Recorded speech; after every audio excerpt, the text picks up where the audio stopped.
Hello everyone, welcome to my channel tasty food.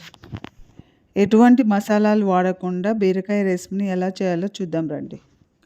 మీరు ఇలా చేస్తే పిల్లలు పెద్దలు అందరు ఇష్టంగా తింటారు. ఈ బీరకాయ కూర కోసం ముందుగా నేను బీరకాయ తొక్క తీసుకుంటున్నాను. నేను ఇక్కడ తీసుకున్న బీరకాయ వచ్చి 300 గ్రామ్స్ ఉంటుంది. కొంచెం లేతగా ఉన్నది తీసుకోవాలి. ఇలా తొక్కను తీసుకున్న తర్వాత ఈ తొక్కను కూడా పడేయకుండా వీటితో పచ్చడి చేసుకోవచ్చు. ఇప్పుడు బీరకాయను మనం చిన్న ముక్కలుగా కట్ చేసుకుందాం. ఇది చపాతీలోకి అన్నంలోకి కూడా బాగుంటుంది. మీరు ఒకసారి చేశారంటే ఇంట్లో వాళ్ళు మళ్ళీ మళ్ళీ అడిగి చేయించుకుంటారు. ఒక ఆనియన్ తీసుకొని అది కూడా సన్నగా కట్ చేసుకోవాలి.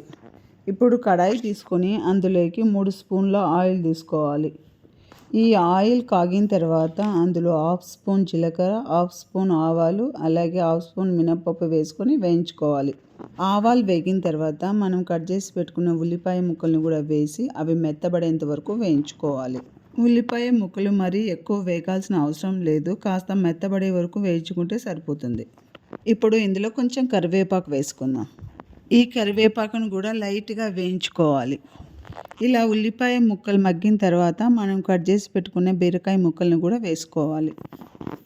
బీరకాయ ముక్కలన్నిటిని వేసిన తర్వాత అందులో కొంచెం సాల్ట్ వేసుకోవాలి.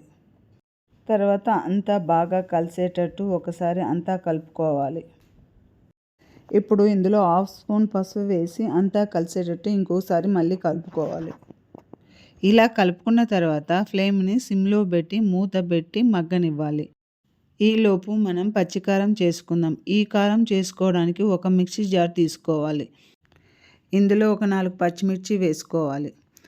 అలాగే దీంట్లోనే 5-6 వెల్లుల్లి, అలాగే కొంచెం కొత్తిమీర, అలాగే 2 స్పూన్ల పల్లీలు, అలాగే 1/2 స్పూన్ జీలకర్ర వేసుకోవాలి. ఇవన్నీ వేసుకొని బరకగా గ్రైండ్ చేసుకోవాలి.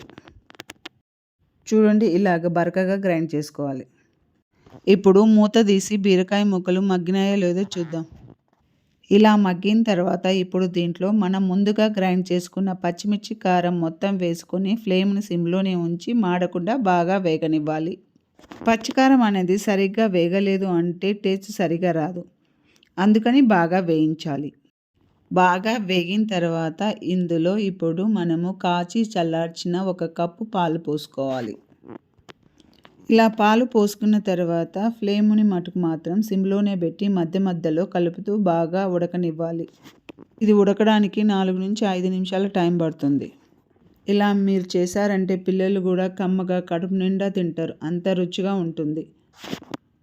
ఎటువంటి మసాలాలు లేకుండా సింపుల్గా కమ్మగా చేసుకోవచ్చు. ఒకసారి ట్రై చేయండి, మళ్ళీ మళ్ళీ చేసుకుంటారు.